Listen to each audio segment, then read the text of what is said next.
wanaopoteza maisha, idadi ya wahudumu wa afya wanaoambukizwa corona nchini imeongezeka ama imekuwa ya juu nchini. Kwa hivyo ndio mjadala ambao tutakuwa tukiangazia hapa nchini, na nitakuwa nikisema na wanahabari wenzangu kutoka kaunti mbalimbali kuangazia hali hizi katika mahospitali yetu katika kaunti hizi, kujua je, wahudumu hawa wanapitia changamoto gani katika kazi zao na suluhu iko wapi. Hayo tutakuwa tukiyazingatia yote hapo baadaye kidogo. Na pia kule katika kaunti ya Makueni, wale maafisa ambao wanasimamia NTSA ama halmashauri ambao inajihusisha na usalama barabarani wanaendelea na safari zao katika kaunti mbalimbali, ikiwa ni kutokana na takwimu zao za punde ambazo zinaonyesha kwamba idadi ya ajali imeongezeka nchini, haswa baada ya kupunguzwa kwa baadhi ya masharti ambayo yalikuwa yanapunguza ama yanadhibiti safari kutoka kaunti moja hadi nyingine. Masharti hayo yalipoondolewa, nasema kwamba kumekuwa na ongezeko la idadi ya ajali hapa nchini na vifo kutokana na ajali hizo, wakisema kuwa pia wahudumu wa bodaboda wanaotumia barabara kwa miguu pia wameathirika pakubwa na ajali hizi za barabarani. Lakini kama nilivyodokeza, kuhusiana na mjadala wetu leo, pia tutakuwa tukipa fursa kusema nasi katika mtandao wetu wa kijamii hapo baadaye kidogo, kuhusiana na mtazamo wako kuhusu suluhu iko wapi kuwasaidia wahudumu wa afya kuwa katika hali bora zaidi katika mazingira yao ya kazi, ili wapate kutekeleza majukumu yao ipasavyo. Hii leo baadhi yao watakuwa kufika mbele ya kamati ya bunge ya afya ili kuendelea kuwasilisha malalamishi yao na pia kuwasilisha taswira halisi ya hali ilivyo kuhusiana na hali yao. Lakini ningependa kabla kuanza mjadala wetu wa siku, kwanza tupate taarifa ambayo tulipata kuiandaa kutokana na baadhi ya kauli za wahudumu hawa ambao wamekuwa wakitangaza kwamba huenda wakaweka migomo iwapo matakwa yao hayatapata kusikilizwa. Kwa hivyo ningependa tuanze na taarifa hiyo, tupate kuisikiliza kisha tufungue mjadala wetu wa siku. Zinazosambaa mtandaoni zinaonyesha hali si hali. Wahudumu wa afya wanadaiwa kupitia masaibu chungu tele wakijaribu kuokoa maisha ya Wakenya walioathiriwa na corona. David Makori Orare ndiye mhudumu wa afya wa hivi karibuni aliyekata kamba kutokana na virusi vya COVID-19 na hivyo kufikisha idadi ya wahudumu wa afya waliofariki kutokana na COVID-19 hadi 33. How many more health workers are we going to lose for the government of Kenya to realize that the situation on the ground is not as good? Chama hiki kinasema kuwa wengi wa wahudumu wa afya waliofariki kutokana na virusi hivyo ni wale ambao wako na changamoto za kiafya ambazo zinachangia pakubwa wao kuathirika zaidi. Look at what has been contributing to the demise of the healthcare workers. A majority of them fall are among the vulnerable groups. And if they are exempted, I can assure Kenyans that we will reduce the increasing number of those who are actually succumbing to this condition. Chama hicho sasa kimetoa ilani ya mgomo hadi ya siku 14, huku wakiungana na wahudumu wengine wa afya waliokuwa wametoa ilani ya mgomo baada ya siku 21 iwapo serikali haitatekeleza matakwa yao. You can imagine a situation. Number one, you don't have the right PPE. I dare you to go to the hospitals that are even near us and you see for yourself the exposure our members are being subjected to. Matakwa ya wahudumu wa afya ni vifaa kinga zikiwemo barakoa za N95. Waliopitisha miaka 55 waondolewe kazini kwa sasa. Bima ya afya na eneo maalum la matibabu. Nyongeza na usawazishaji wa marupurupu na kandarasi za kudumu. Helen Aura, NTV. Na mtazamaji, ndivyo hivyo baadhi ya masuala ama maslahi ambayo wahudumu wa afya hapa nchini wangependa yapate kushughulikiwa, tukisikia chama hicho cha KUKO kikitangaza kwamba kitaanza mgomo wake baada ya siku 14 iwapo masharti yao ama matakwa yao hatapata kuzingatiwa na kutekelezwa na serikali. Na vile vile wale wa KMPDU hapo awali walikuwa wamesema kwamba wataanza mgomo wao tarehe 6, na yote haya ikiwa ni malalamishi ambayo yanahusiana na kile ambacho wanasema kwamba ni kutelekezwa wakati huu ambapo wako katika mstari wa mbele kudhibiti corona nchini. Na nitawatambulisha wageni wangu studioni mpate kujua kina nani tutakuwa tukisema nao, na kisha pia tutakuwa tukisikia kutoka kwa wanahabari wenzangu kutoka kaunti mbalimbali. Kwa hivyo nikianzia hapa studioni, tunaye Daktari Salim Ali, mwisho kabisa, ambaye ni mkurugenzi idara ya utunzaji afya ya msingi katika Wizara ya Afya. Karibu katika studio zetu. Na pia tunaye George Kibore, tumemwona akizungumza katika taarifa hiyo, ambaye ni katibu mkuu wa chama cha wahudumu wa afya KUKO hapa nchini. Karibu katika studio zetu. Vile vile tunaye Cynthia Mutere, ambaye ni mtaalamu na masuala ya uongozi na sera. Tutakuwa tukisema kusema naye. Yuko katika sehemu ambayo tutakuwa akichangia katika mjadala huu, na tunaye Daktari Yubri Mura ambaye tutakuwa tukipatana naye kupitia njia za mtandao, ili naye atakuwa akipata kuchangia kuhusiana na mada yetu ya siku. Kabla ya kusema naye mwenzangu Fatuma Bugu ambaye yuko katika kaunti ya Mombasa, pengine nianze nawe Daktari Salim. Umepata kusikia masuala ambayo wahudumu wa afya wanazungumzia pale, ni kumaanisha kwamba kwa sasa kama madaktari mmekata tamaa kabisa na hamna ile unasema kwamba ni ari au morali ya kufanya kazi? Kusema kweli, madaktari wengi wamenungunika kwa sababu kulikuwa na utofu wa vifaa, vilikuwa havitoshi. Wamekuwa na kazi nyingi, imekuwa imebidi wafanye kazi ya ziada kwa saa ambayo pia si ya kawaida kwa sababu wagonjwa wamekuwa wengi. Vifaa sehemu zingine tunajua ni matatizo. Najua ni maswali ya kwamba ni kweli yanaweza tatiza katika kuhudumia watu, na ni mambo ambayo wizara itakuwa lazima ianze kuyashughulikia, makaunti yaanze kushughulikia ili watu waweze kupata huduma inayotosha. Kwa hivyo nikisema kwamba bado kuna matumaini kwamba mambo yatasuluhishwa na hali karejea shwari. Tuna matumaini kwamba mambo yanaweza kusuluhishwa, na nafikiria pia chama cha madaktari na wahudumu walikuwa na wiki iliyopita walianza kuzungumza na waziri wetu na pia katibu wetu. Natarajia mambo yatakuwa mema na wataweza kuyashughulikia. Na asante sana George. Tumeona ukizungumzia mgomo ambao umeuitisha baada ya siku 14. Najua hii leo bado mnaendelea kuwasilisha kauli zenu kwa viongozi mbalimbali. Wewe binafsi ulikuwa kule katika kikao cha kamati ya afya ya Senate, umetoka kule, umesema tayari ushafanya mawasilisho yako. Kuna matumaini kwamba huenda malalamishi yenu, matakwa yenu yakapata kuzingatiwa? Asante Dan kutupatia nafasi kwa ajili ya kueleza Wakenya ni mambo gani ama ambaye yanawaadhiri wahudumu wa afya. Na haswa mimi kama katibu mkuu wa maafisa tabibu nchini tumeweza kutoa ilani kwa sababu ya yale matakwa ambayo tumekuwa tukiyatoa na malalamiko kwa siku mingi tangia tulipopata mkurupuko huu wa visa ama wa COVID-19, lakini tumepata kwamba hatusikizwi. Na kama vile daktari amesema kwamba labda tulikuwa tumekutana na katibu mkuu ambaye ni cabinet secretary, nataka kukana hayo kwamba hatujakutana naye, na inasikitisha kwamba tangia kuja kwenye sekta ya ministry yetu ya afya amekuwa mtu ambaye hapatikani na hatujaipata mkutano wowote na yeye, licha ya kwamba tumeandika zaidi ya barua na memorandum 11. Kwa hivyo hizo zote hazijawahi jibiwa, na tuko nazo, tunaweza wakilisha mahali kokote kule kwamba tumeweza kujitetea na tumepeleka malalamiko na mapendekezo yale tunagependa watekeleze kwa ajili ya kuzuia maambukizi kwa wahudumu wa afya na maafisa tabibu nchini na pia Wakenya kwa jumla, lakini hawajaweza kutusikiza. Kwa hivyo hiyo ndio kilio kikubwa tulicho nacho.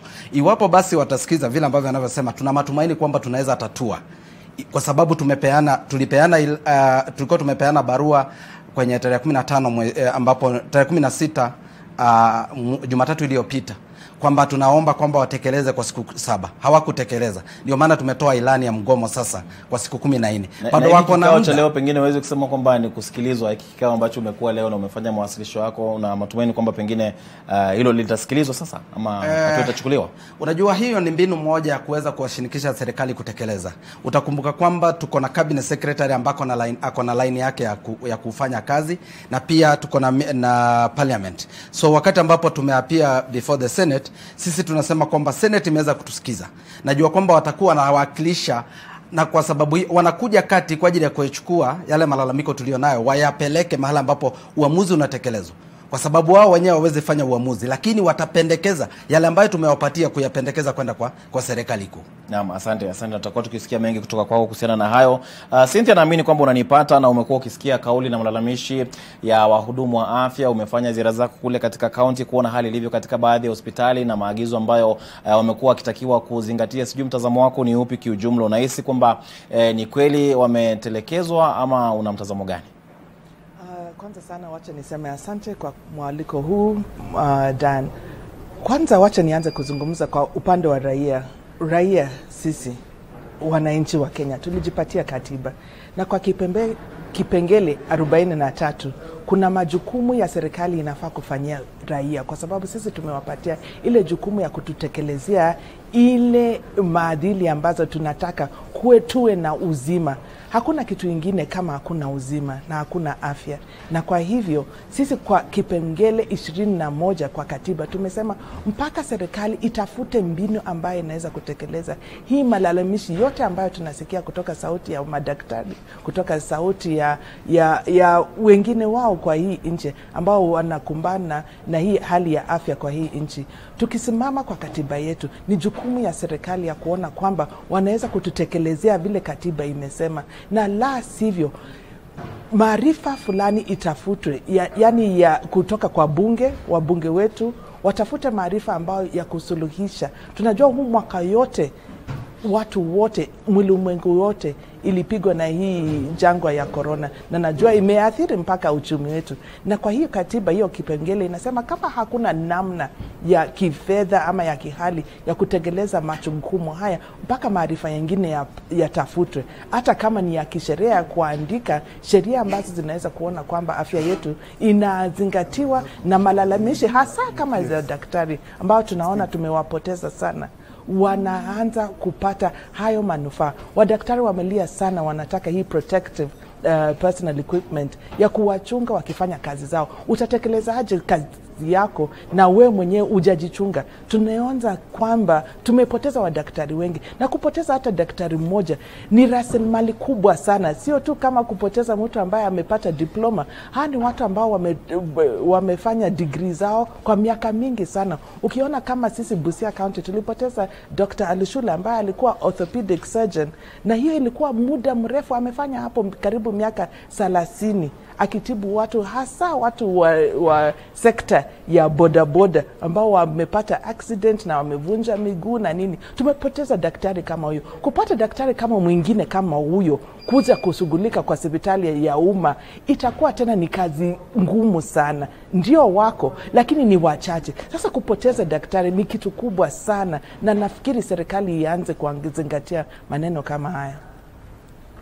Naam, asante sana kwa kutusaidia kuelewa tatizo lilipo, na tutakuwa tukirejea kwako baadaye pia tusaidie kutafuta suluhu au kupendekeza suluhu kwa tatizo hilo.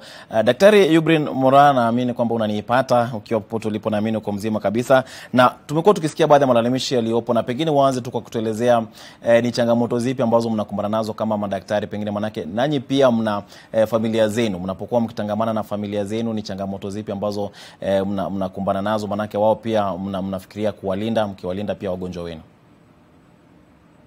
Asante sana Dan. Si ni wazima, tunashukuru, ingawaji majonzi yamekuwa mengi kwa siku zilizopita kadhaa, lakini yote 9-10 ni kwamba katika sekta yetu ya afya, wahudumu wa afya wana huzuni sana, na nafikiria ni jambo kubwa lenye ambalo linatusumbua ni kwamba tunajihisi kwamba masuala yetu hayazingatiwi, na nafikiria kwamba watu pia ama wa Kenya na serikali hawajazingatia kwamba sisi ndio tuko katika mstari wa mbele, sisi ndio jeshi la nchi wakati huu. Na tukiona kwamba venye hapo mwenzangu hapo mbele amesema kwamba ukipoteza mhudumu wa afya mmoja, acha kwa ni daktari tu, hata mhudumu yote wa afya, ni kwamba ukishatoa lile jeshi ama utoe mtu mmoja katika jeshi lenye linajaribu kuweka nchi iwe salama, basi shida ipo. Motisha na morali katika wahudumu wa afya umepungua, watu wanauoga, na pia watu wana wasiwasi kwa jamii zao na familia zao. Manake tuseme kama mimi nikipatikana na niwe pia mimi niende njia ile ambayo tumeona wenzetu wakienda kwa muda uliopita, itakuwa ni jambo ambalo naanza kujiuliza, je, wanangu watabaki na nani? Je, hali yangu ya akili ama afya ya akili yangu iko vipi? Manake wasiwasi wote umefanya kwamba tuna wahudumu wengi wa afya wako na shida ya anxiety, wako na depression wakati huu, na majonzi mengi. Na naweza kukuambia kwamba kwa mfano kama mimi siku ya Jumamosi asubuhi ama Ijumaa usiku kuamkia asubuhi alfajiri, nilipopata habari ya kwamba tulikuwa tumepoteza daktari mwingine ambaye pia ni mwalimu wangu na alikuwa shujaa mkubwa katika kuhakikisha nipo mahali nipo wakati huu, iliniuma sana. Na kufikiria kwamba Jumamosi hiyo nilikuwa bado nakuja kuona wagonjwa, nilikuwa nimechoka, sina nguvu, na pia motisha na morali. Na hata ukiwa na jeshi lenye motisha umeisha na hauna nguvu ya afya yako imekuwa imedhurika, inakuwa jambo la kusikitiza, manake hata yale mafikirio yako kama mhudumu wa afya yanapungua, kwamba haupo pale mahali unafaa kuwa. Na nafikiri ni wakati kwa tunafaa kujiuliza haya maswala yenye wahudumu wa afya wanaulizia na maswala yenye wanasema wanayataka yazingatiwe ili wazidi kupigana na janga hili. Kwa nini watu hawayasikii? Kwa nini tunachukulia mzaa maswala ya wahudumu wa afya? Na kwa nini tunasema kwamba wakati huu tuko na janga kubwa, lakini tuseme kwa kimombo wanasema priorities zetu ziko mahali pengine na hatutaki kushughulikia yale maswala yenye wahudumu wa afya wanayaleta mezani ndani. Na pengine Yubrin, kufikia sasa pengine hizo changamoto au hiyo hofu mnakabiliana nayo vipi? Pengine iwe ni watoto, ndugu na jamaa na marafiki ambao unaishi nao pale nyumbani wanapokuwa kihofia kwamba huenda pia nao kaambukizwa, maana yake uko katika ule mstari wa mbele. Hiyo hofu unakabiliana nao vipi wewe binafsi pengine kufikia sasa? Ninaweza kuambia kama siku ya Jumamosi Kenya nilifanya Dan, nafikiri sisi na nafikiri bado lazima tuambie wafanya kwamba mimi hata nikiwa Dr. Mora ama mwenzangu akiwa nesi fulani ama clinical officer fulani, pia sisi ni wanadamu. Haimaanishi kwamba sisi ni maroboti, hatuna hisia, hatuumwi, hatuhuzuniki, hatulii. Kama siku ya Jumamosi mimi nililia sana, maanake nilijiuliza yale maswali magumu kama mama ama kama mwana Kenya, na kama mama nilivyosema, na hapa mtoto wa mtu fulani, mimi ni mtoto wa mama na mamangu yupo, na mimi ni dada ya watu fulani, pia wanaweza kuwa wana wasiwasi. Na nikaanza kujiuliza maswali magumu kama, je, lolote linitokee leo kutakuwaje? Na chochote kikifanyika wanangu ama familia yangu itakuwa wapi? Kwa hivyo ilikuwa majonzi tuko nayo, na nafikiri bado tunaendelea kujisaidia ili tutibike kiakili, ili turudi mahali tulikuwa hapo mbeleni. Lakini naweza kuambia ukweli, katika familia yote ya wahudumu wa afya watu wako na wasiwasi na huzuni, na saizi tutaanza kuona kwamba afya akili ya wahudumu wa afya, tutaanza kuona mambo mengi yakiongezeka kama ya anxiety na depression zimeongezeka, maana huu ni wakati mgumu kwa wale wenye wako hapo mbele wakipigana na janga hili. Na asante sana Yubrin, na naamini kwamba kwa kuwa sasa tatizo limebainika, suluhu itapatikana ili kusuluhisha, manake matatizo au afya ya akili ni muhimu sana na aghalabu inapuuzwa. Na tukilekea katika kaunti ya Mombasa, mwenzangu Fatuma Bugu pia anaangazia swala hili, tupate kusikia mawili matatu kutoka kwa maafisa wa afya kule. Fatuma, wapo unanipata? Sijui maafisa wa afya wanasemaje kuhusiana na changamoto hizi ambazo zinawakumba katika kazi zao haswa kipindi hiki cha corona? Naam, Dan Mule, tuko hapa katika hospitali ya Makadara, na hapa wauguzi sasa mgomo wao umeingia wiki ya pili, na kulingana nao wanadai kwamba mbali na wauguzi wengine ambao tayari wameshakwisha anza mgomo wao, wanasema kwamba mgomo wao umeanza kwa sababu ya kukatwa kwa mishahara yao, na hivyo basi mbali na changamoto ambazo wao wanapitia za kuwa kwamba PPEs hazitoshi ama ambazo wako nazo sio za hadhi nzuri, na pia suhula za kutosha ambazo zinahitajika kuwa pale hospitali za kuwawezesha kufanya kazi zao hasa katika wakati huu wa janga la corona. Basi hapa kando yangu kuna msimamizi wa wauguzi katika kaunti ya Mombasa ambaye atatuelezea tu labda changamoto kile, ukiangalia kwamba Mombasa imekuwa ikirekodi visa vingi vya corona, na hivyo basi wauguzi wamekuwa mstari wa mbele kuhakikisha kwamba wanaokoa maisha ya wenzao. Kando yangu hapa ataweza kutuelezea ni changamoto gani ambazo wamekuwa akipitia kama wauguzi katika hospitali hii ya Makadara na hata hospitali mbalimbali katika kaunti ya Mombasa. Naam, utaanza kwa majina yako kwanza, alafu tuelezee labda ni changamoto gani ambazo mnapitia nyinyi kama wauguzi. Changamoto kubwa sana sisi kama wauguzi. Kwanza kwa majina naitwa Peter Maroko, ndio katibu wa chama cha wauguzi Mombasa. Changamoto kubwa ambalo limetuweza kufanya wauguzi na wahudumu wengine wa afya kwenda kwa mgomo ni kwamba serikali ya Mombasa imekuwa ikikata mishahara zile kama NHIF ama ngendo tunasema third party deductions, na hawajaweza kuziremit hizi pesa katika zile institution ambazo zinastahili kutuma. Na ikiwa kwamba kama huduma ya NHIF, wewe mwenyewe kama muuguzi unapeana huduma ya uuguzi, lakini ukigonjeka huwezi pata zile huduma ambazo unastahili kupata kama muuguzi kutoka kwa NHIF. Na hili ni jambo ambalo tulianza kulizungumzia mwezi wa 6 na hatujaweza kuwa na suluhu kamili kwa mambo ya third party deductions. Na hili ni kwamba tumeweza kuwa na mazungumzo ambazo hayaja kuwa na mwafaka wowote ili kuturuhusu sisi kama wauguzi tuweze kurudi kazini na tuendelee kupeana huduma zetu kama wauguzi.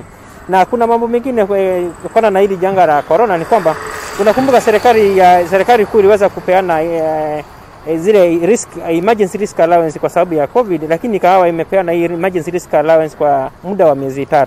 Na hatujui ni science gani ambayo SRC iliweza kufanya ikatathmini kwamba ugonjwa wa corona ungeweza kuwa kwa miezi 3.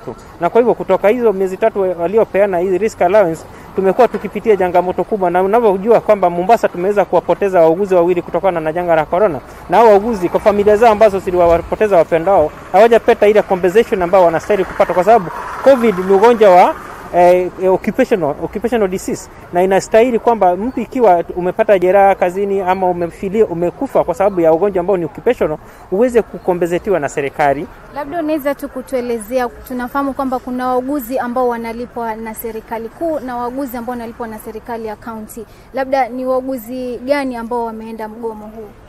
Tuko na takriban wauguzi ambao wameajiriwa permanent kwa eneo hili la Mombasa 678, na ikiwa tumewapoteza wengine na wengine wameenda retire, huenda ni wachache, sio kiwango kamili, lakini kiwango ambacho ninakijua ni 670, na hao ndio ambao wameajiriwa permanent and pensionable na ndio wako kwa mgomo. Na tuko na wale wengine ambao ni vibarua ambao wameajiriwa na serikali kuu katika hili mambo ya UHC na kaunti ya Mombasa. Ni kwamba tuko na takriban karibu wauguzi ambao ni 150 ambao tayari wanaendelea na kazi. Labda unaweza pia kutuelezea idadi ya wagonjwa ambao wamekuwa wakifika hospitalini humu wakati huu ambao mgomo unaendelea. Labda kuna wale wagonjwa ambao ni wa dharura, labda mliwapeleka katika hospitali zingine ama bado wanaendelea kukaa? Na tumekuwa na changamoto kwa wakati wa mgomo. Idadi kamili ambao wagonjwa ambao wanakuja kwa hospitali ya Coast General ama hospitali zote za Mombasa siwezi kuwa na idadi kamili, lakini ni kwamba wagonjwa ambao sawa wanateseka ni wale ambao wako na dharura, ambao wanastahili kuhudumiwa kwa haraka.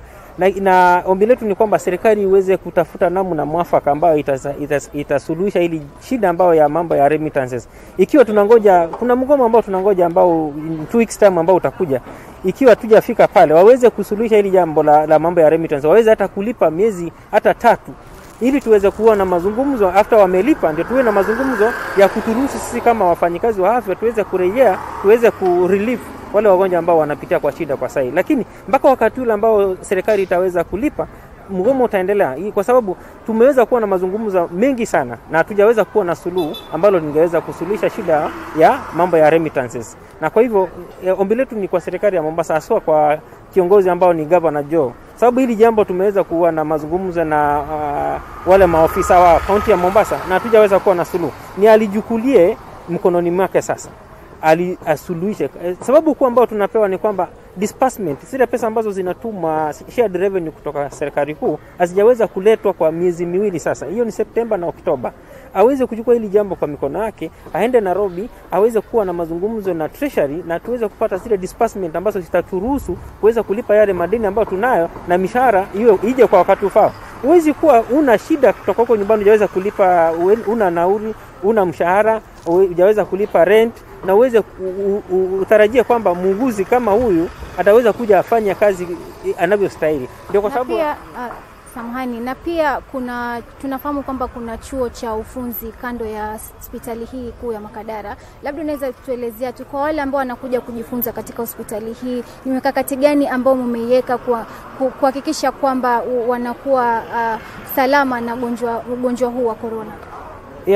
Ni kwamba ikiwa tukiwa kwa mgomo, wale wanafunzi hawawezi kuja hospitalini kujifunza, kwa sababu lazima wawe na qualified staff ambao watawapeleka na kuwaonyesha jinsi wanavyostahili kuwahudumia wagonjwa. Kwa hivyo kwa wakati huu hatuwezi sema kwamba kuna wanafunzi wanaweza kuja kupeana huduma ikiwa kuna wale qualified staff. Kwa hivyo jambo la infection prevention ni jukumu la serikali, kwamba iweze kuhakikisha kwamba wanafunzi wote ambao wamekuja kujifunza katika MTC hapa Mombasa wawe na vile vifaa ambavyo vinastahili kama masks ama gloves, ili wajizuie na maji ya kunawa, mambo ya sanitizers, ili tuweze kujizuia kwa maambukizi na magonjwa ya corona kwa wakati huu. Na kwa wale madaktari ama wauguzi wa afya ambao tayari wanaendelea na shughuli za kuhudumia wagonjwa, labda ni mikakati gani ambayo imewekwa kuhakikisha usalama wao, ikizingatiwa kwamba hospitali mbalimbali zimeweza kufanya mgomo kwa sababu ya kuwa wanapata changamoto za PPEs haziko, ama pia mambo mengine tofauti. Labda unaweza kutuelezea tu kwa ufupi. Na tuko na changamoto kubwa kwa provision of PPEs. Ni kwamba sana sana wale wauguzi ama wahudumu wa afya ambao wanakuwa kwa outpatient emergency, kuna changamoto kwamba vile vifaa ambavyo wanapewa kama ni mask hawapewi zile mask ambazo zinastahili. Na tumeona kwamba tumekuwa na ongezeko kubwa sana la maambukizi katika sana sana kwa wauguzi. Ni kama Mombasa tuko na wauguzi wengi sana ambao waweza kuathirika na ugonjwa wa corona kwa sababu wanajumuika na wagonjwa bila kujua ama bila kupewa vifaa vya kuwakinga katika ile hali ya kuwahudumia wagonjwa wanaambukizwa ugonjwa wa corona. Na in the process unapata kwamba kuna wale wauguzi ambao pia wako umri wamekomaa, wengine wako na magonjwa ambao tayari wameugua sukari, pressure, wameweza kuwekwa katika zile facilities ambazo wanakuwa na contact kubwa na wagonjwa. Na ombi letu ni kwamba ni hawa wauguzi ambao wamekomaa, wale wahudumu wengine wamekomaa, waweze kutolewa pale, either waende nyumbani wapewe leave waende nyumbani ama wapelewe katika zile departments ambazo watakuwa wanajumuika na wagonjwa, hawajumuiki na wagonjwa kwa wakati mwingi, ama hawawezi wakawa na wagonjwa kwa muda mrefu. Asante sana.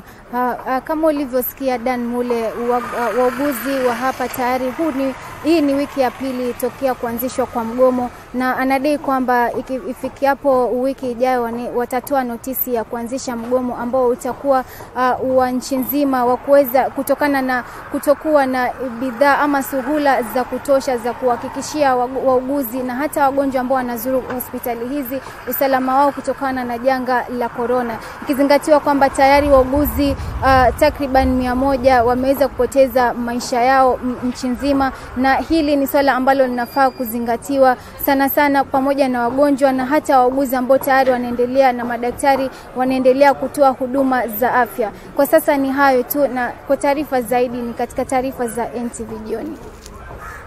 Naam, shukrani sana Fatima Bugu hapo ukiwa Mombasa kuangazia hali ya wahudumu wa afya katika kaunti hiyo, na tumepata kusikia kuhusiana na mgomo ambao unaendelea wa wauguzi, na kuna baadhi ya kaunti nyingine ambazo pia wauguzi na wahudumu wengine wa afya wako mgomoni, na wengine wanatarajia kuanza mgomo wao wiki ijao na wengine wiki ya kwanza ya mwezi Disemba, na ndio masuala ambayo tunaendelea kuiangazia hapa.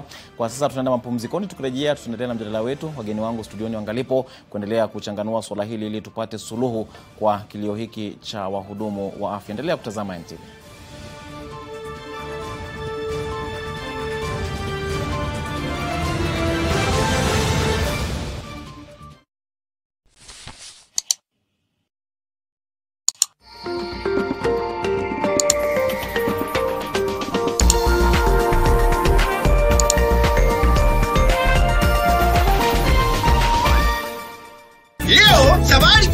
Wanasherehekea miaka 20 na wewe.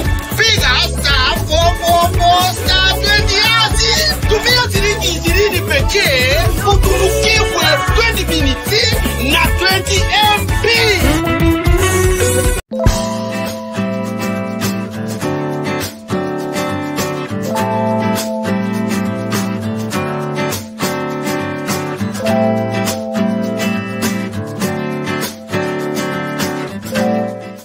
We'll take nothing for granted and always remember to taste the simple joys.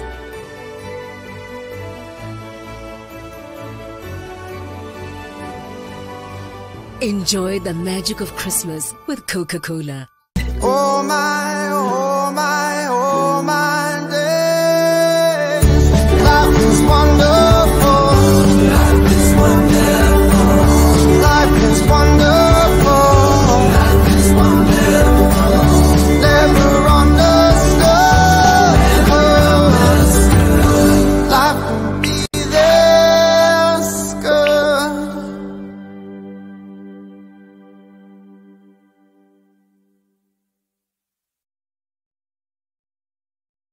Introducing Ushindi Cream Bar Soap. It foams well, is gentle on skin and hands, and cleans your clothes and dishes well too. Available in 1 kilogram and 800-gram bars and 175-gram tablets. Also available in all your favorite variants. Ushindi, a quality product from Pwani Oils. Rock Plastic Tips. Rock plastics are made with 100% virgin raw material. Rock plastics come with new and different unique designs. Rock Industries brings you Rock Plastic with a variety of kitchenware, ranging from kitchen dishes, cups, plates, clothesline pegs, spoons, and even rulers for learners. These and more products, contact our offices on 0722 575619 or 0736 02 8181.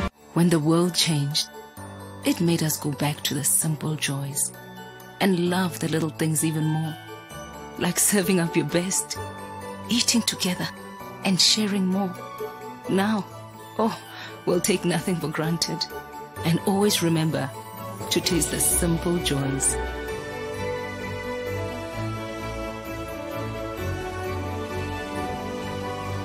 Enjoy the magic of Christmas with Coca-Cola.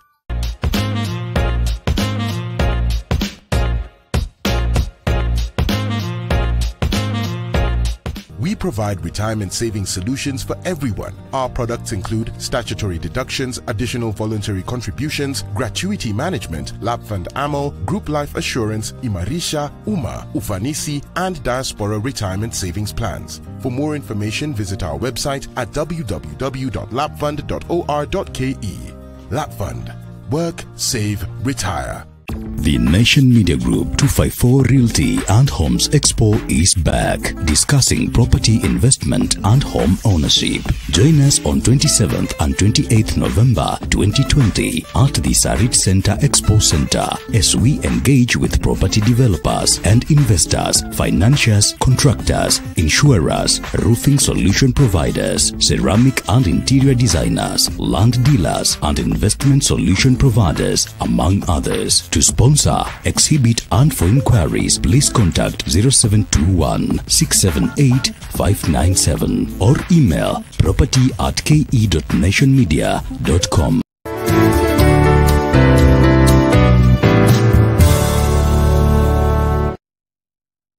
Every spoonful of Nutri comes loaded with the necessary vitamins, protein, and minerals for you and your family to become healthier and stronger. Pick up a pack today from your nearest store. Nutri, every spoonful counts.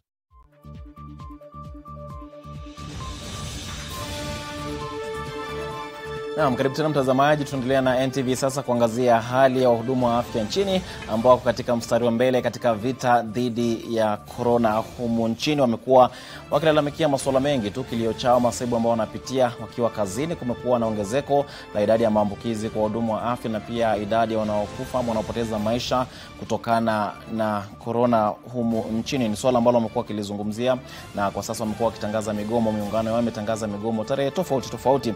Katika mtandao wetu wa kijamii tukao tumekuuliza kutoa mtazamo wako na pia suluhu kwa hali ilivyo. Kuna mmoja hapa DK Mugambi ambaye anasema kwamba madaktari na wahudumu wa afya na stahili walipwe marupurupu maalum na wapewe bima ya afya kwa miaka 2 katika kipindi hiki cha corona.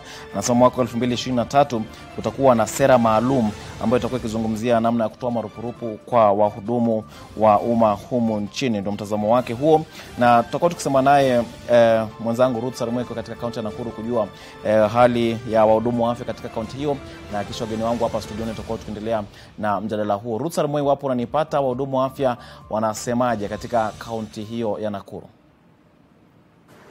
Naam, asante sana Mule. Tuko katika ofisi ya afisa mkuu wa afya katika kaunti hii ya Nakuru, Daktari Samuel King'ori, ambaye atatujuza zaidi hali ya wahudumu wa afya katika kaunti hii na pia hali ya afya kwa ujumla katika kaunti hii. Basi asante sana kwa kuungana nasi. Kwa hivyo ningependa utueleze wahudumu wangapi wameweza kudhibitishwa kupata corona katika kaunti hii ya Nakuru tangu chimbuko la ugonjwa huu wa corona.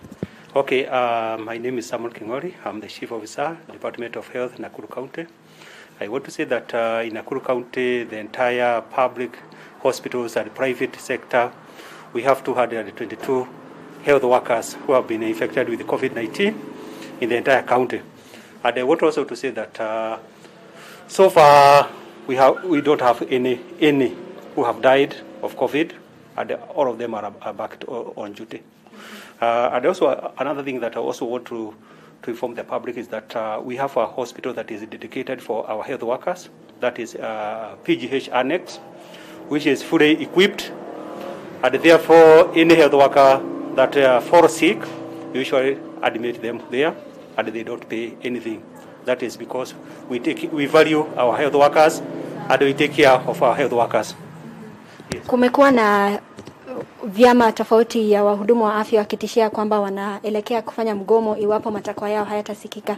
Sijui kaunti ya Nakuru iko vipi na kuwapa wahudumu hawa PPEs, na naomba uzungumze Kiswahili kama unaweza. Okay. Kwa upande wa waguzi hapa kwetu Nakuru, sisi tumefanya karibu kila kitu ambayo wanaongea. Kitu moja wanaongea ni mambo ya hospitali. Tayari sisi tuliweka hospitali mwanzo, that is the month of March, ndio tuliweka hiyo hospitali na imekuwa ikiwahudumu bila malipo. Kitu kingine wanaongea ni mambo ya comprehensive health insurance. Wale madaktari wote ambao tumeajiri hapa county kama contracted staff already wako na comprehensive health cover, na wakati wanaongea mambo ya PPEs, Nakuru County ningetaka kusema ya kwamba tunawapatia PPEs zile za high quality, na hii inaonyesha ya kwamba kama wale wote ambao wanafanya kazi kwa isolation pahali ya kutibu wale watu wa COVID, tangu tuanze kutibu watu ya COVID hapa Nakuru mwezi wa 4 mpaka saa hii hakuna daktari wetu ambaye amepata COVID akifanya kazi kwa hizo treatment centers, na hiyo ni kuonyesha ya kwamba zile PPEs tunawapatia ziko za kutosha, na saa hii tuko na PPEs ambayo zinatupeleka mpaka mwezi wa 2 tunanunua mapema na tuko na stock ya kutosha. Kwa hivyo PPEs is not a problem kwa kaunti ya Nakuru. Na pia katika kutafuta huduma za afya, kuna wananchi ambao wanahofia kuja hospitalini kutafuta hizo huduma kwa hofu ya kuambukizwa ugonjwa wa corona. Sijui idadi ya wagonjwa wanaofika katika hospitali za Nakuru imekuwa vipi? Okay, idadi ya wale wanakuja kwa hospitali bado iko mzuri, na hii inaonyesha ya kwamba kama kufikia mwezi wa 7 tuliangalia kama target yetu ya revenue collection, which is a good indicator ya kuonyesha kama watu wanakuja ama hawakuja. Tulifika target yetu na tukapita na zaidi ya milioni 200. Kitu kingine ambaye inatuonyesha ni mambo ya skill delivery. Skill delivery Nakuru County imepanda mpaka 70%. Ikiwa ni mambo ya watoto wadogo wale wanaenda hospitali kudugwa sindano, imepanda mpaka 95%. Kwa hivyo ni kuonyesha ya kwamba mwaka huu hata tukiwa tuko na COVID ndio indicator zetu ziko mzuri kushinda mwaka jana, na kwa hivyo ni kuonyesha ya kwamba watu wetu wanakuja vile inahitajika. Sawa. Na basi hayo ni maelezo kutoka Daktari Samuel King'ori ambaye ni afisa mkuu wa afya katika kaunti hii ya Nakuru, na pia ameweza kutueleza hapo awali ya kwamba wasichana 68 katika shule ya Bahati ambao walikuwa wamethibitishwa kuambukizwa corona, ya kwamba wasichana wote 68 wameweza kupona, na hivyo tutazungumza naye hapo baadaye ili aweze kutueleza zaidi, na ni hayo tu ambayo tungeweza kukupa kwa sasa. Kwako Mule.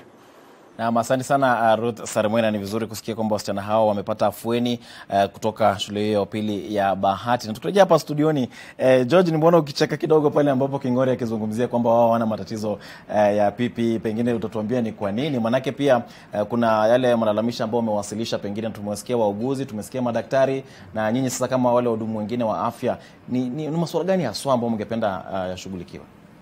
Asante Dan, na umeniona nikicheka kwa sababu nimegundua kwamba afisa mkuu mtendaji wa kaunti ya Nakuru anadanganya umma. Jambo la kwanza amesema hamna ambaye ameweza kufa kwa ajili ya COVID. Tuko na mmoja wetu ambaye aliaga pale ambaye ni intern Nakuru. Kwa hivyo hawezi kuenda atakuja aseme unless hamuhesabu kama mtu. Kwa hivyo ametoa taarifa kinzani ambayo inakinzana, haiwani na yale ambayo ameyasema.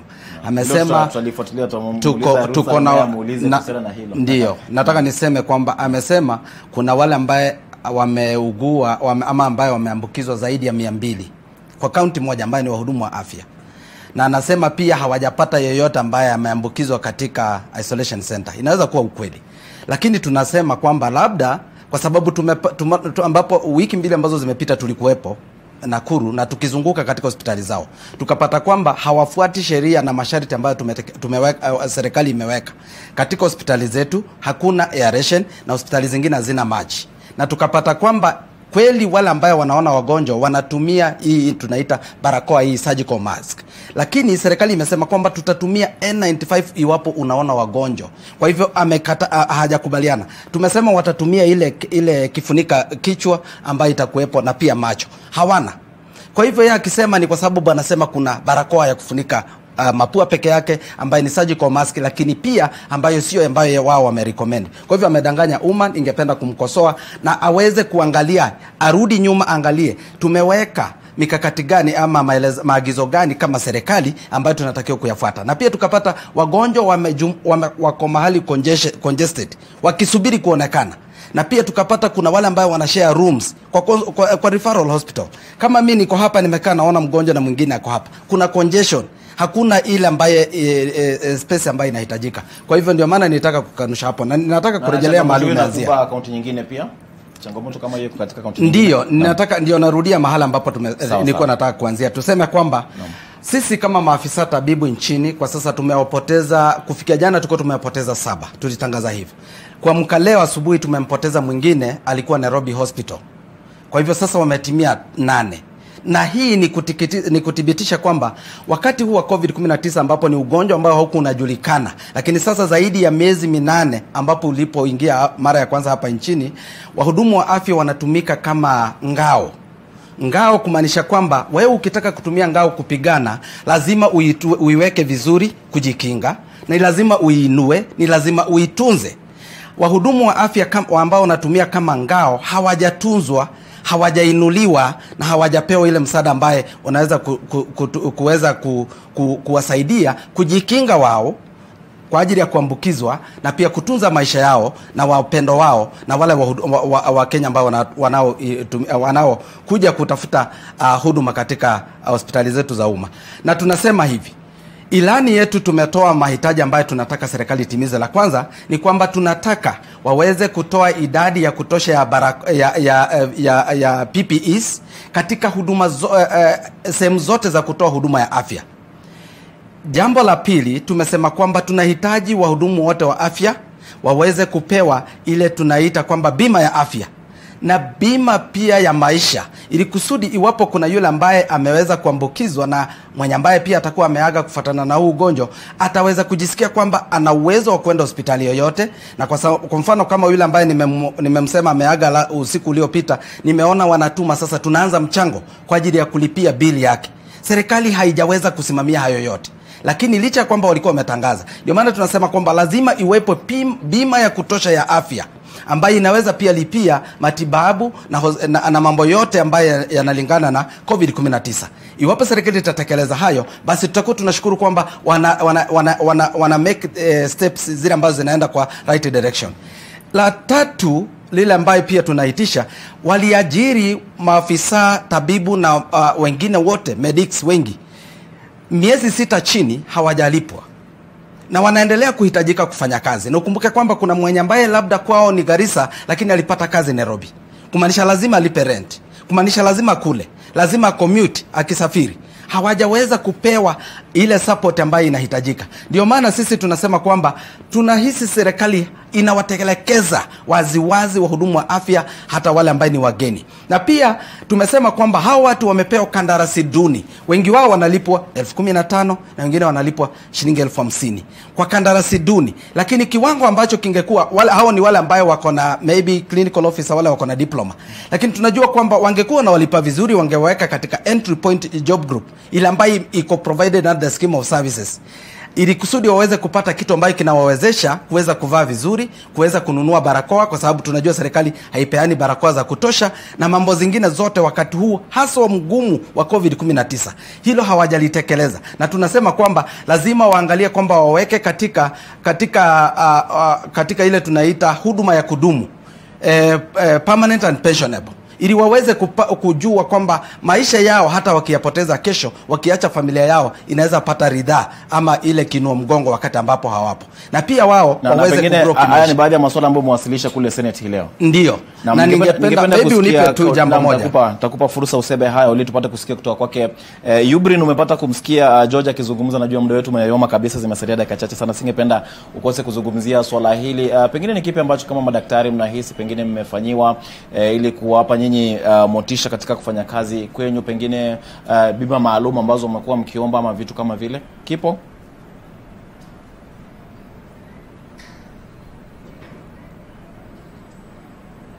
Dan, asante sana, na nafurahi kwamba wenzangu hapo studio angazia yale masuala mengi yenye ambayo yanawadhuru wahudumu wa afya na zile changamoto zenye zinawapata wahudumu wa afya na kufanya kazi wakati huu wa janga hili la corona iwe ngumu sana kwa wahudumu wa afya. Lakini nafikiri mimi ningependa kuzungumzia na labda kama jambo langu la mwisho la kuangazia ni kwamba hao wahudumu wa afya wenye wamefariki, sisi kama Wakenya tujiulize yale maswali magumu. Je, hawa wahudumu wa afya wenye wanafariki wakiwa mbele ama mstari wa mbele kupigana na janga hili ni takwimu tu? Je, ni kwamba tutasema kwamba madaktari 12 wamefariki, wahudumu manesi wamefariki, kwamba clinical officers wamefariki? Je, zitakuwa namba tu, takwimu zenye tutasema ili tuingie na hofu, ama hizi takwimu ambazo tunafikiria kwamba ni namba tu za watu? Ni wanadamu kama wewe, ni wanadamu wenye wanahisia, wana familia na wanaumwa kama kila Mkenya na wanauoga kama kila Mkenya. Vifo hivi vimejaribu na nafikiri vimetoa zile changamoto zenye ziko katika sekta ya afya humu nchini, na hizi changamoto sio tu kwa kwamba wahudumu wa afya ama kwa kimombo human infrastructure ama human personnel zenye zipo na zinafaa kuangaziwa kwa kila nafikiri kwa kila aina ya kwamba ni changamoto ambazo ni changamoto za nguvu zenye zinafaa kuangaziwa kwa umuhimu na ufasaha wenye unafaa. Na hizi changamoto za kwamba lazima tuangalie wahudumu wa afya hawajatekelezwa na masuala yao yanashughulikiwa bila kukoma na bila hata kufunga macho kwa dakika mbili kama Wizara ya Afya. Changamoto nyingine nafikiri ni kwamba pia vifo hivi na wakati huu wa hili janga linatukumbusha sisi kama Wakenya kwamba system yetu ama hali yetu ya afya ama afya yenye iko katika nchi yetu na afya kwamba ni jambo la kwamba ni muhimu sana na ni haki ya binadamu. Ni kwamba sasa afya yetu ama zile systems zenye zipo za afya haziko sawa. Imeonyesha ile weakness yenye ambayo ipo katika afya yetu ya Kenya. Na sisi kama Wakenya, kama serikali ya Kenya, kama Wizara ya Afya, tujiulize hao maswali magumu. Ni vipi tutajaribu kwamba kupatia huduma za afya kwa Wakenya wetu tunapatia bila tashwishi na tunapatiana huduma yenye iko hali ya juu. Na pia jambo lingine ni kwamba tujaribu kuinua vituo vyetu vya afya. Tusisimame mbele ya kamera tukisema kwamba tuko na ICU, tuko na ventilators au ICU ni vitanda 5, lakini hatuna hata wahudumu wa kushughulikia hivyo vituo ama hivyo vifaa venye vinahitajika wakati huu. Tuwe asante sana. Tuwe wazalendo wenye wanasema kwamba wakati huu ni wakati mgumu, na sisi kama Wakenya lazima tuwe wa kweli na tusimame ama tukae juu ya meza na tuangazie haya mambo na tupatiane suluhisho badala ya takwimu kila wakati. Na kama Wakenya tukumbuke kwamba wakati huu ugonjwa umefika mahali penye sio wewe tu unajidhuru, unamdhuru ama unamtia hatarini yule mhudumu wa afya wenye utaenda kupata huduma zake. Kwa hivyo tuwe wa kweli tukienda kuona wahudumu wetu wa afya na tuzingatie yale mambo yote Wizara ya Afya imesema ili tujaribu kuzuia usambazaji zaidi wa huu ugonjwa. Kwa hivyo ni wakati wa kwamba tukae chini na tujiulize maswali Daktari Muraha, shukran sana Daktari Muraha, asante sana kwa kauli hizo. Ningependa tu kabla ya kutamatisha tuwape Cynthia na vile vile Daktari Salim dakika moja kila moja atoe kauli zake za kumalizia. Suluhu iko wapi? Nitaanza naye Cynthia kisha nimalizie na Salim hapa studioni. Cynthia, suluhu iko wapi kwa matatizo haya yote ambayo tumekuwa tukiyajadili hii leo? Kwa dakika moja hivi. Daktari Muraha ameangazia vitu muhimu sana ambayo viongozi wetu wanafaa watilie maanani. Hatuwezi kuwa na viongozi ambao wanasema wawe na chopa tayari, wawe inawahudumia wao wakiwa na emergency na wako na cover. Hii bima ya afya ni kitu ya muhimu sana ambayo nilisikia waziri wa afya Waziri Kagwe akisema kwamba kuna reforms ambayo iko kwa ministry na watafanya juu chini kuona vile pesa zinaweza kuongezwa kwa hii bima ya NHIF. NHIF imekuwa kizungumkuti kabisa. Kwanza watu wakisikia kwamba hii bima ya afya iweze kuwasaidia wakati wakiwa na COVID-19.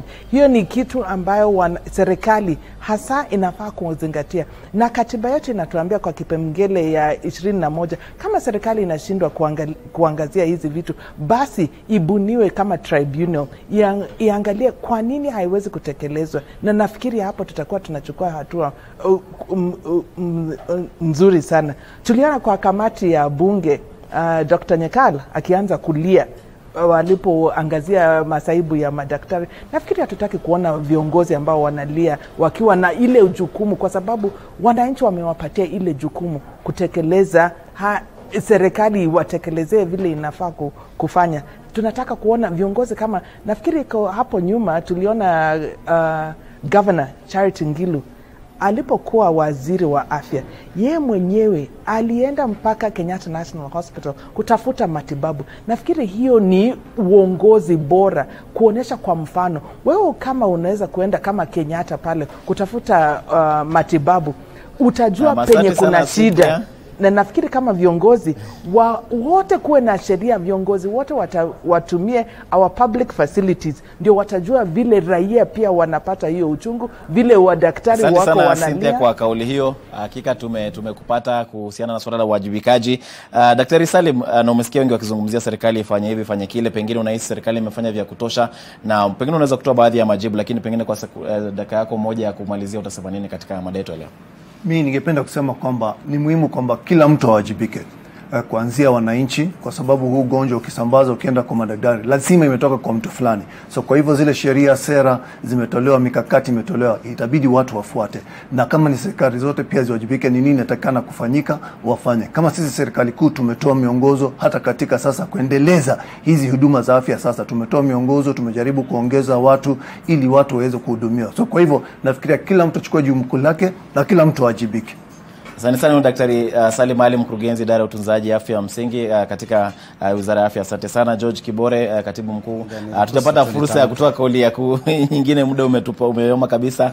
Na vile vile tuko naye Cynthia Mutere ambaye ni mtaalamu wa swala ya uongozi, na Yubrin Mura ambaye ni daktari. Shukrani nyote kwa kushiriki katika NTV. Sasa mimi ni Daniel Mule, na ziada sina. Tunaondoka, endelea kufurahia vipindi vyetu hapa NTV. Saa 7 kamili tutakuwa tukirejea kwa taarifa kwa lugha ya Kimombo.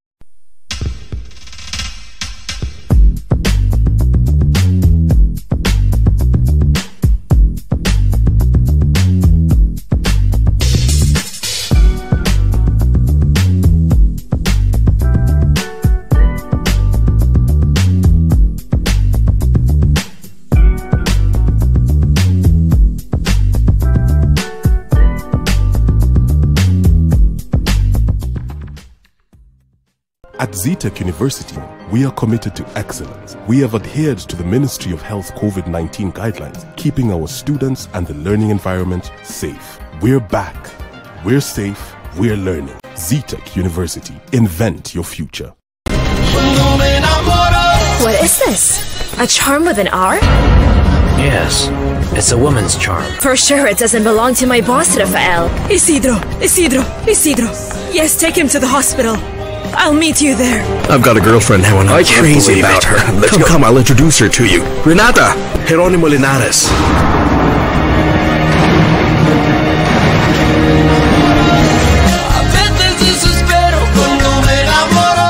Istiqbal is now in Kenya. We are the voice for quality, colorful, innovative, and functional home furniture with presence in 92 countries worldwide. Celebrate our end-year sale of 50% off.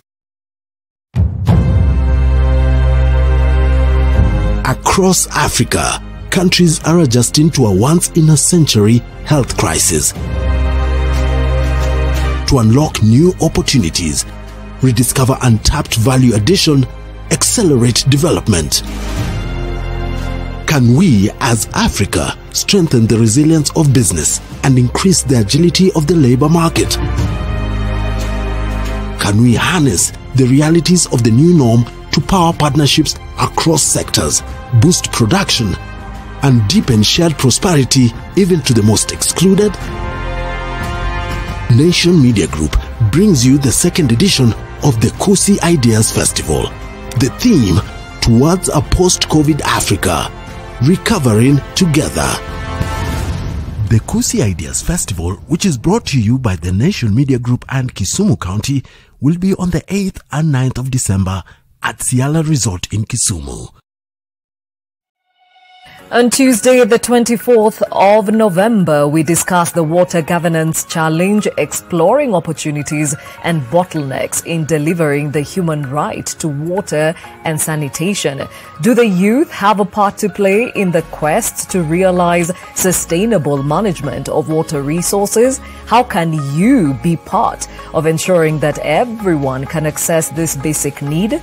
Tune in to Your World on Tuesday, the 24th of November from 7 a.m. as we get all the answers.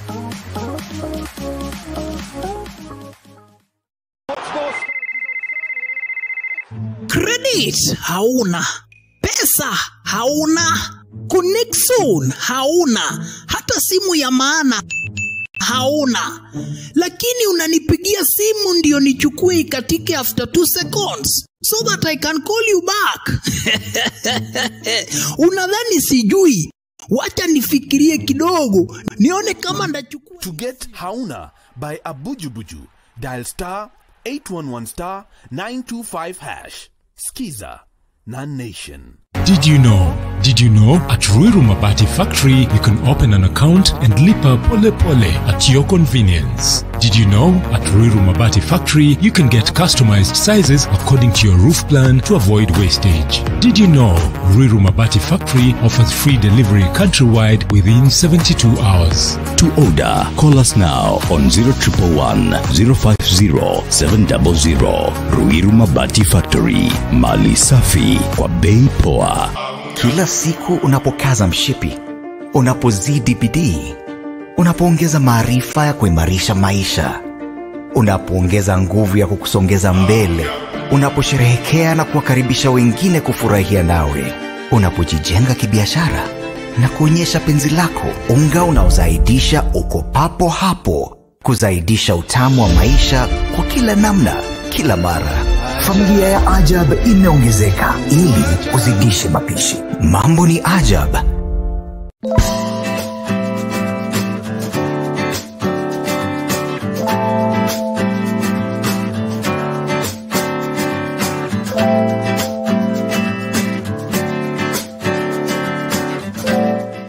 We'll take nothing for granted and always remember to taste the simple joys.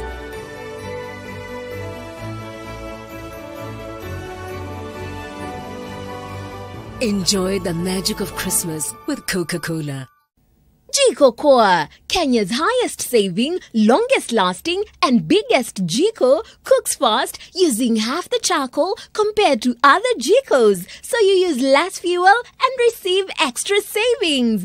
Enjoy our great discounts and save an extra 500 Kenya shillings when you buy Jiko Koa at your nearest shopping outlet. When I cook Nutri for my family, I always use my 4-to-1 rule. To begin with, mix 1 cup of Nutri with 4 cups of cold water, and then you stir it and try and get a smooth consistency. Heat up your stove, then you pour your mixture into your pot or pan. Cook it for at least 5 to 8 minutes, and voila, you're done. Nutri, every spoonful counts. Oh my, oh my, oh my days. Life is wonderful. Life is wonderful. Life is wonderful. Life is wonderful. Never understood. Never understood. Life can be this good.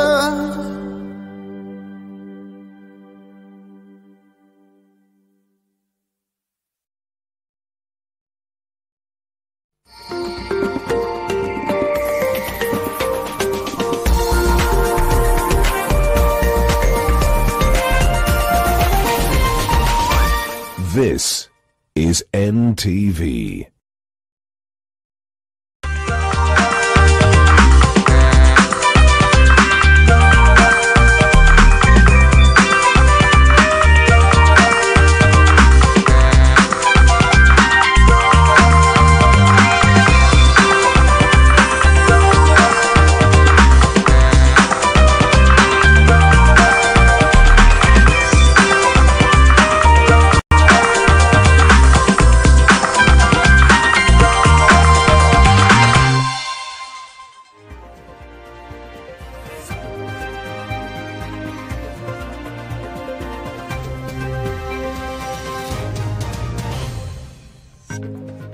Good afternoon. My name is Olive Burrows and you're watching NTV at 1.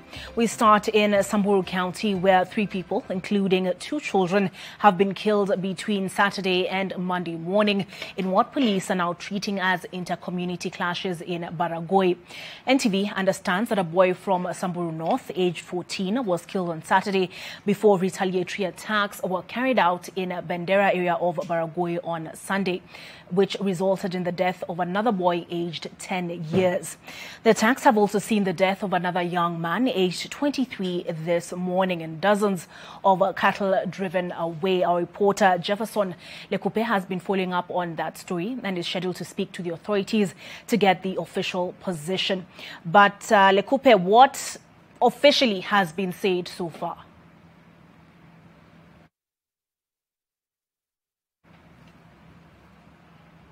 It was that, Lekupe, can you hear me?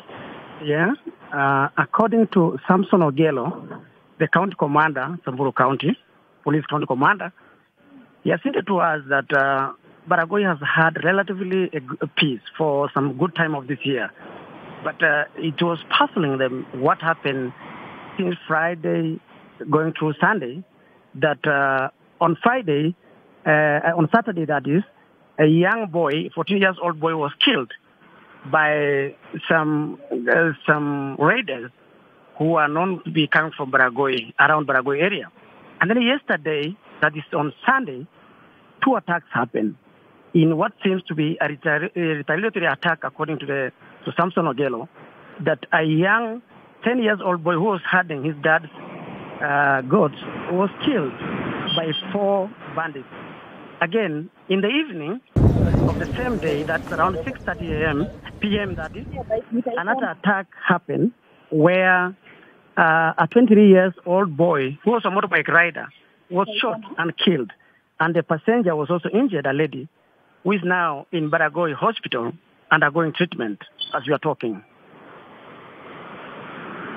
All right, thank you, Jefferson. Jefferson, bring us up to speed on the killing of 2 minors, that is a 10-year-old and a 14-year-old, between Saturday and Sunday. Today morning, a 23-year-old was reportedly killed in community clashes. He'll be filing a more comprehensive report for our subsequent bulletins. Now, the family of a 9-year-old boy in Mailine, Uasin Gishu County, is seeking justice after their son was sexually assaulted by several men. Police say that they're pursuing the case. Lois Wangwe joins us now live from Eldoret. Lois, have the police arrested anyone yet in connection to the attack? Indeed, Oliver, as you noted, among the stories that we are following up on this particular day is the concern and a cry for help from one family in Maile Estate here in Uasin Gishu County. They claim their 9-year-old child was sexually molested by a group of 3 young men, and they are now seeking help for justice to prevail. Just to note, the parents they noted their son had been molested after he had some bleeding, and also the boy could not control his bowel movements, and he had difficulty standing, sitting down, and even walking. Upon interrogation from the boy, upon interrogation from the parents and the neighbors, the young child narrated the ordeal, and at that point he was first taken to hospital to receive medical attention, and medical reports indicate that it was true. The boy had been sodomized. He has since received treatment which comprise medication and a corrective surgery. Later on the day, we will be developing this story just to try and answer very many questions that are arising from it. And of course, the biggest question being, how safe are our children, granted that a bulk of the children are not in school following the reopening of schools in phases. Just to leave you with a quote, I was able also to speak to the child, of course, observing all the protocols and rights because he is a minor, but it was also important to talk to him to get his side of the story. And he narrated, just to quote, to paint a picture of what the young boy is going through. He says, nilikuwa nacheza boli kwa uwanja, wakanichukua wakanipeleka kwa nyumba ingine hapo, alafu akanifanyia hivyo, wakanipatia 20 bob na wakaniambia usiwahi rudi huku. Those are the words of the 9-year-old boy who continues to receive medication. Remember, I noted corrective surgery has been done and he is now taking medication as he awaits justice. The family to this 9-year-old boy is a mom. She is a single parent and she is seeking for the police to try and bring the culprits to book so that justice prevails. But of course, the bigger question is the safety of our children. And the sad bit is they get hurt within their surroundings. We'll be coming back to you with much more later in our subsequent bulletins. Olive.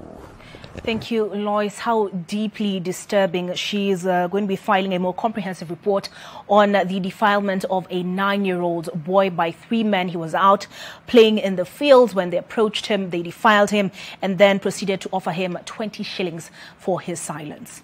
Deeply disturbing. Residents of Kitengela have for years struggled to meet their water needs. Fresh water is a rare commodity and most of them make do with untreated saline water that costs them an arm and a leg to purchase. They're now demanding intervention from a government as they are living in a situation they say is not sustainable. Kitengela town is arguably among the fastest growing towns in the country. The growth could be faster if only the infrastructure gaps could be resolved. Yellow jerrycans may as well pass for the uniting symbol for this community. Every other day, most of the residents will find themselves carrying the said jerrycan, seeking a commodity that they cannot do without. The issue of water is a priority that needs to have been sorted yesterday. This situation has persisted for years, and so the residents feel that it is about time to resolve the water situation. The county government that ought to resolve the situation appears to be looking at where the government stands to earn revenue. Hatuwezi kufika hiyo standard ambayo watu watakuwa na afford kununua maji kwa 50 shillings. Na hasa katika area hii hata borehole ambayo tuko nazo hazitoshereshi population ambayo tuko nayo. Kama mimi napeleka hii nasunguka nayo karibu siku mzima ama masaa mawili ndio nimalize hii mitungi 30 niko nayo. Je, hiyo ikiushwa na 59 atanunua? Ingekuwa muhimu kwanza governor address issue ya sewerage system. Issue ya sewerage system ndio hata manyumba ambayo zimejengwa mangorofa pia ziweze kutumia maji machache. While more sustainable measures can be taken, the government had planned to set up 8 water kiosks to provide water to the very thirsty community. While the construction of the kiosks was started 2 years ago by the Ministry of Water and Sanitation in collaboration with the county government, only 3 kiosks are operational. The 3 do not meet the need, and so they fall victims of water traders whose prices are exorbitant, to say the least. Kalia hii maji mtungi moja tunauza na 15 pop. Pato customer inakuwa ni shida kununua hiyo maji. Anataka umuuzie mpaka shilingi 10. As the government takes its time, the population size in Kitengela continues to grow, and with that, the current water shortage may actually worsen. Charity Mwangi, NTV. The 40th day came for a middle-aged man in a Kitera village of Rongo Sub-County after he became a suspect in several criminal activities orchestrated in the area. Ivan Soching was lynched by the residents of his own village after several robberies were linked to him and his friends. It is alleged that not even his father was spared of the habitual criminal attacks. Evans is said to have organized an attack on his own biological father in a mission that saw him and his friends make away with 5,000 shillings. About 2 weeks ago, he was suspected to have stolen a cow. He was caught with a cow at a local market at Riosir. He was rescued and taken to the police. There was also allegation of him stealing a goat some 3 weeks ago, and also cases of assault. The father, as you can look next to me, was assaulted 2 days ago with the known tags. Again, is a suspect there. Huyu mtoto yangu kuna wakati mwingine alikuwa naiba mbuzi, wakati mwingine alikuwa naiba ng'ombe. Hiyo ndio najua Yesu 100% ati ni mzuri. Inaonekana ni labda yeye ndiye aliweza kuhusika na hao wenye walifanya hii jambo la uhalifu. Nafikiri paka hapo na vile hata vile mnaona vile tumekuja umati mkubwa hapa, tumeona hii tukio na leo ni kama ni siku yake ilimfikia tu. The Arabuko Sokoke Forest in Kilifi County is fast becoming one of the most competitive tourism attraction sites in the coast region. Tourism stakeholders are banking on it to revive the industry, which has been struggling after being hit hard by the COVID-19 disease. NTV's Kevin Mutai with the details. The Arabuko Sokoke Forest is home to 270 species of birds. 6 of the species are endangered and can rarely be found in other parts of the world. The forest also harbors elephants, buffaloes, the elephant shrews,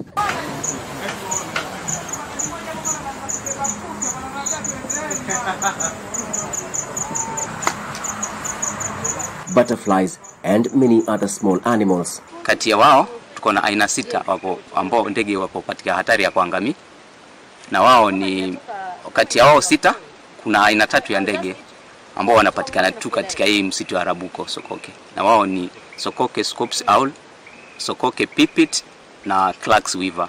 Hizi njia ambazo tunatumia si ati ni njia tulitengeneza, tulikuwa tunapata zile njia ambazo ndovu walikuwa wakipitia, the elephant track. That's why hii njia inaitwa the elephant track. So they used to pass through here. So the moment wakiona maybe there is traffic, watu wanapita kwa wingi, sometimes they pull down miti kufunga because they don't want any disturbances. The proximity of the forest to the beach also offers visitors a unique experience, as it is also a few minutes drive from either Malindi or Watamu resort towns. Local tourism stakeholders are hopeful that proper marketing of the forest will spice up the industry's menu for the attraction of both local and international tourists, with the aim of trying to create awareness on the different experiences that you get within this destination. Players in the sector maintain that the 400 square kilometer forest has never been fully tapped, therefore need for the Ministry of Tourism to focus on promoting it as a new package. Communities living around the forest have also benefited from butterfly farming, cultural exhibition, as well as bee farming. Kevin Mutai, NTV in Mombasa. Some beautiful pictures they're coming out of the Arabuko Sokoke Forest in Kilifi County. Farmers in Tharaka Nithi County have been urged to diversify and try out fish farming. According to the county government, there are different ways farmers can now increase their earnings, and fish farming is one of them. The county government of Tharaka Nithi, in partnership with IFAD, is now calling on farmers in the county to now venture into different forms of farming in an effort to make use of their land properly and also reduce their levels of poverty. Speaking during the launch of a campaign to call on more farmers to join in fish farming, the county government, the national government and development partners are urging farmers to rear fish and use it as one of the ways to increase their earnings. Tharaka Nithi County is one of the 15 counties benefiting from a program funded by IFAD dubbed Aqua Business Development Program that seeks to encourage fish farming and eating culture in regions where fish has not been the staple food traditionally. Vile tumejaribu kuhakikisha kila familia wako na kuku, kila familia iko na ng'ombe wa maziwa, kila familia iko na mbuzi wa maziwa, wale ambao hawezi kwa sababu ya kuweza kutoa maziwa ambayo iko na whole nutrition. Pia tungetaka kuhakikisha kwamba kupitia teknolojia ambayo tutaweza kufundishwa na hii mradi, kila familia wameweza kulisha samaki. The national government is also committing to help farmers seek local markets as it now encourages more people to join in. Hali katika kaunti yetu ya Tharaka Nithi kwa sasa tuko tu na wakulima 1519 ambao wanakuza samaki. Na nia yetu ni kwamba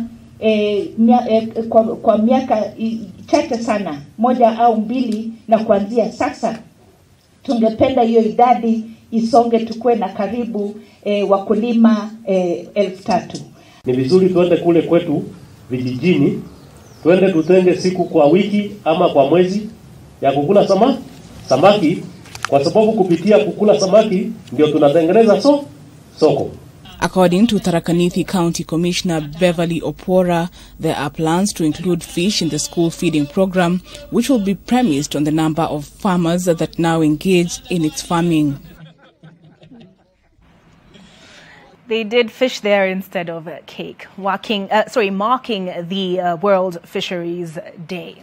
Over 10,000 indigenous tree seedlings have been planted around Thiba Dam in Kirinyaga County. The exercise is aimed at preventing silting along the large irrigation dam. The joint initiative between the Kenya Forest Services and KTDA is geared towards conserving the hundreds of acres of land surrounding the dam that is currently under construction. Kirinyaga County Ecosystem Manager Monica Masimbo said that the logging in the Mount Kenya forest has drastically gone down since the government banned logging in the forest. She, however, noted that this year 22 loggers have been nabbed in the forest and have been arraigned in court.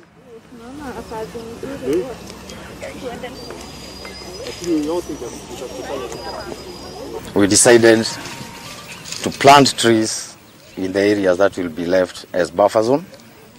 For the first time, we have adopted a new model where the neighboring community who have been farming this area gratis, just they have been allowed access.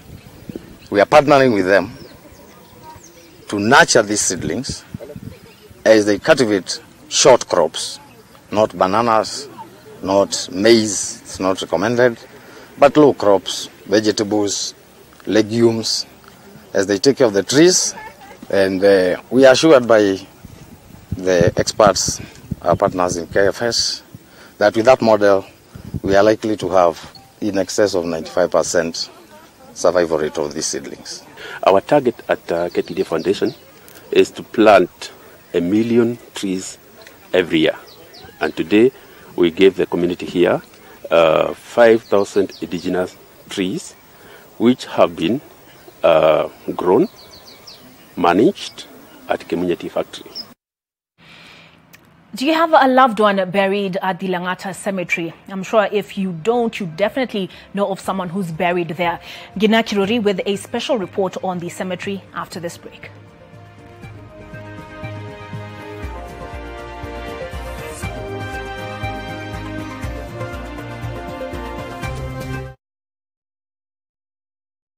Jumia, it's Black Friday every Friday. Over 1,000 amazing deals and discounts every day. Jumia Black Fridays, even crazier with DGB.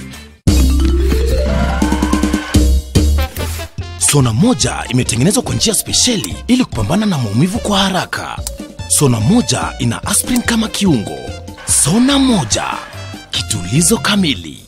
Maumivu yakizidi, pata ushauri wa daktari. Oh my, oh my, oh my days. Life is wonderful. Life is wonderful. Life is wonderful. Life is wonderful. Never understood.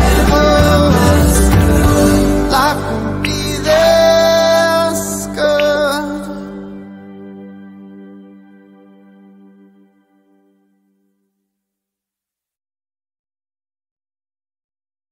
When the world changed, it made us go back to the simple joys and love the little things even more.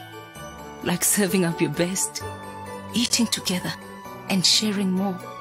Now, we'll take nothing for granted and always remember to taste the simple joys.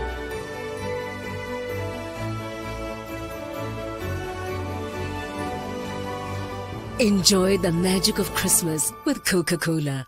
I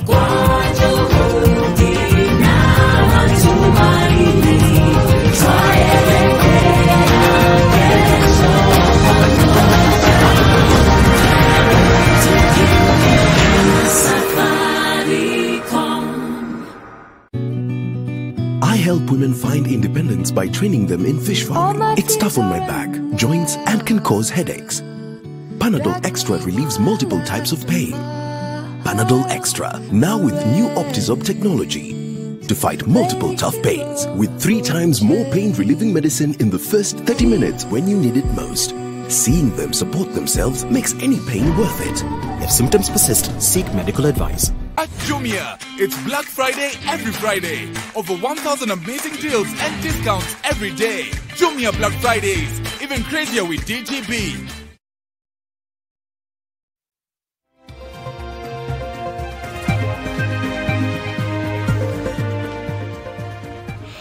You're watching NTV at 1 and my name is Olive Burrows. At the Langata Cemetery in the capital, Nairobi, there really is no rest for the departed. The sting of death for many families is amplified by theft, vandalism and neglect of their loved ones' final resting places. As Ngina Kirori uncovered, at this shrinking domain of the dead, not everyone has space to rest for all eternity. As corruption at City Hall ensured there was no alternative resting place for Nairobi's dead. So, what place is there for tomorrow's departed? Here now is that special report.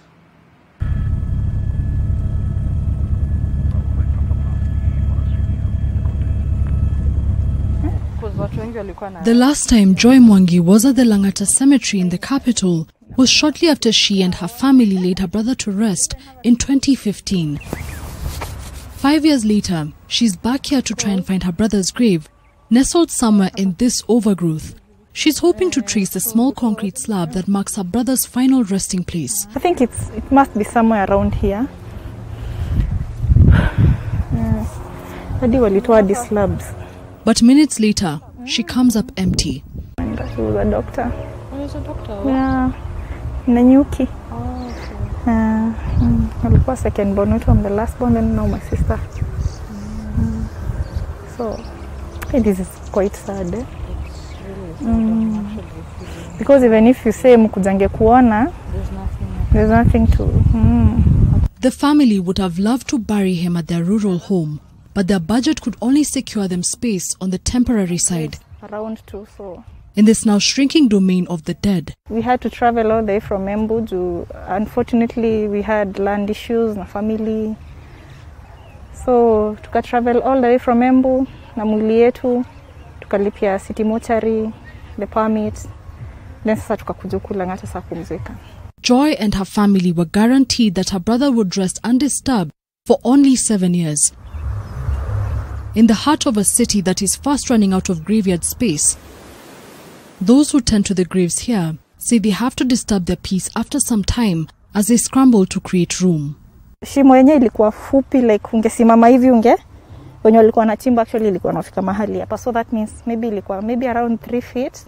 Wakichimba wanasema huo mwenye ako chini ana complain hawezi pitisha hapo. At the end of the day you have nothing to do, naambia tu ni sawa. Sasa venye nimerudi after a few weeks, nilikuja nikapata sasa slab imeslide. Kuna kishimo, yani shimo hata mwenyewe unaweza crawl in na utoshe. Nikakuja tu nikakelea maua, nikajaribu kutoa weeds na mikono. I remember even there was a burial just next there. Mama wengine walikuwa wananiangalia wananihurumia, wananiambia msichana achana tu nazo tu zitamea tu bado, but nilingoa tu na mikono, imagine, na nikamaliza.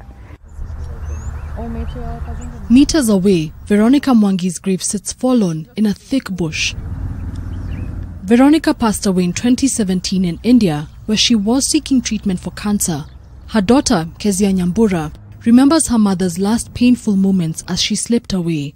As she sat by her hospital bed, her mother told her of a beautiful home that she was being called into.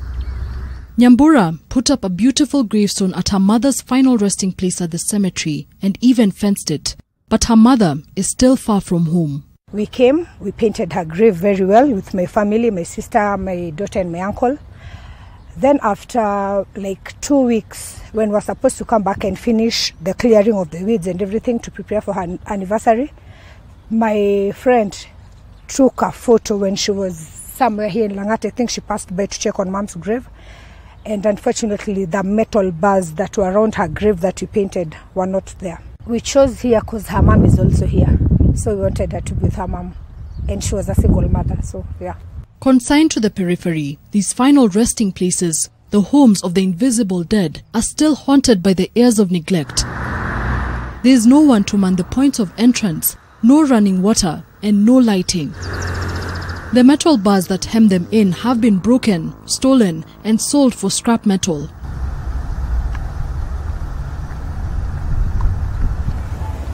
Here and there are craters in the loose red soil caused by hoofs of grazing cattle.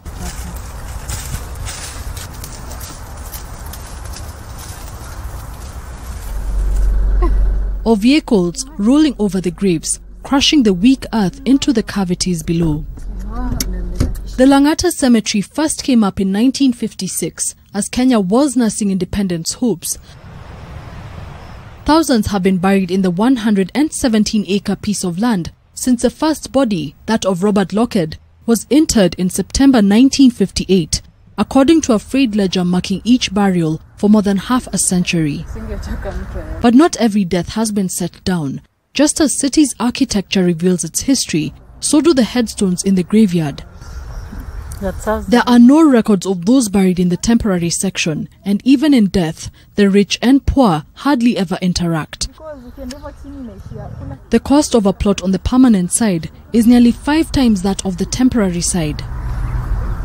A spot on the temporary side costs about 3,000 shillings for a child and 7,000 shillings for an adult. For the permanent side, one must part with at least 15,500 shillings for a child and at least 30,500 shillings for an adult.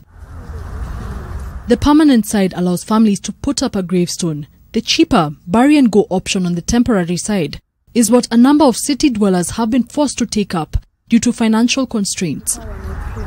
Here, where new graves are dug in between the old ones. First of all, this is not easy. Seeing vile sasa kumeja kichaka, I can't trace my brother's grave. At a slab yenye, I can't see it. It's quite sad. In 2010, a corruption scandal saw government officials pocket over 200 million shillings that was meant to secure alternative cemetery land in Athi River and ease the space pressure. The land in question was also deemed too rocky for a cemetery. Former Nairobi Mayor Geoffrey Majiwa was among those charged.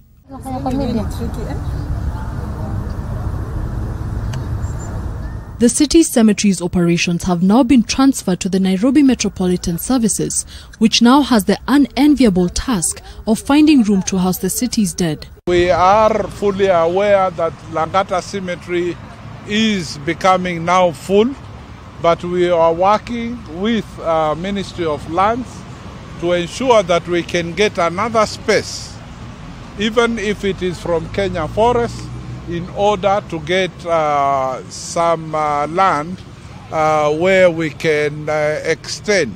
But for those whose loved ones are still resting here, there are fewer options. I only wish they will do something about it. So at least familia wache kuumia, because surely not everyone can afford huko permanent. Not everyone has places to bury their loved ones. Mashamba inaleta shida. Issues mingi tu. For the families, the warmth of the memories is all they can hold on to. Just miss everything. I miss her so much. She was our everything. She was a single mom. She raised us alone. But I thank God the way she left us with my sister. We are together with her sisters, the uncles. They've never left us. We're all together. But we miss her. She left a gap that no one can fill. From its inception, Langata Cemetery offered thousands of families a central place where they could lay their loved ones to rest. But that rest has been disrupted by the constant issues that have surrounded the cemetery and are yet to be resolved decades on. Gena Kedori, NTV, Nairobi. Tragedy upon tragedy, tragic, the state of those graves at the Langata Cemetery. Thank you for bringing us that report, Gena Kirori. To sports news now, and Kenya's under-20 national football team has today begun their quest to bag this year's CAF Under-20 Championships title after losing to Tanzania last year. The Rising Stars, under the youth coach Stanley Okumbi, are currently up against Ethiopia in their first match at the Sheikh Amri Abid Memorial Stadium in Arusha. The young lads, consisting of Gor Mahia's Benson Omala and Boniface Mwangemi of Kariobangi Sharks, lost by a solitary goal to Tanzania in the final of the 2019 edition played in Uganda. Kenya has been pooled in Group C of the regional tournament alongside Ethiopia and Sudan. If the Rising Stars win the tournament, they will qualify for the 2021 Under-20 African Cup of Nations finals in Cameroon.